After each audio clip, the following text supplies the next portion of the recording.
Особая атмосфера сегодня в губернаторском дворце в Казанском Кремле. В преддверии 8 марта в одном из самых красивых торжественных залов сегодня лучшие педагоги Татарстана.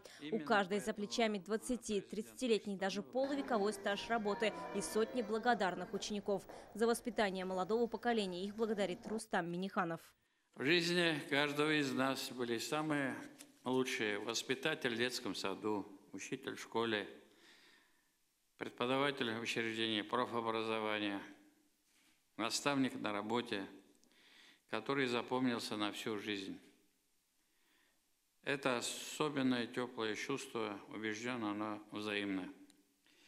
И, конечно же, хотел бы поблагодарить каждого из вас за ваш неутомимый труд. За большой вклад в успешную подготовку национальной сборной России в европейском чемпионате WorldSkills. За наставничество в чемпионате рабочих профессий почетной грамотой президента России награждена Елизавета Белякова. Ее ученица завоевала золотую медаль на европейском чемпионате WorldSkills.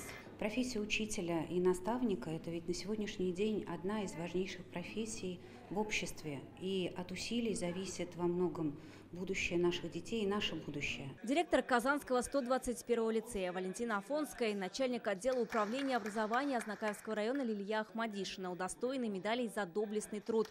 Обе в педагогике больше 30 лет. Лилия Ахмадишина из династии педагогов. Бабушка, мама, ее дочь – все учителя. Призвание – посвятить себя детям, посвятить себя всем тем, кто становится в этой жизни, может быть, иногда неторопливо, может быть, иногда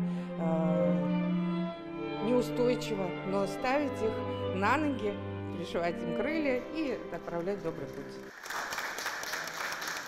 Учитель английского языка Большеотнинской школы Резида Баширова теперь заслуженный учитель Татарстана. В профессии 24 года. Признается, английский не самый легкий предмет, но сумеет заинтересовать ученика и есть мастерство педагога. В начале педагогической деятельности я еще не была столь уверена, что это моя профессия. Но вот на сегодняшний день в процессе своей работы я уже поняла, что я очень правильно выбрала свою профессию. Заслуженными учителями Татарстана сегодня стали 23 педагога. Они преподают русский, татарский, математику, биологию, химию, географию, чувашский язык. Марина Ермолаева в Матакской школе Дрожжиновского района работает почти 30 лет. Я мечтала уже с детства быть учителем, а теперь работаю.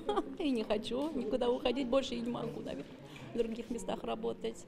Учитель – это, конечно, огромная ответственность. Большая ответственность и настоящее призвание. Любовь детей и благодарные ученики – это главное в их педагогической поэме.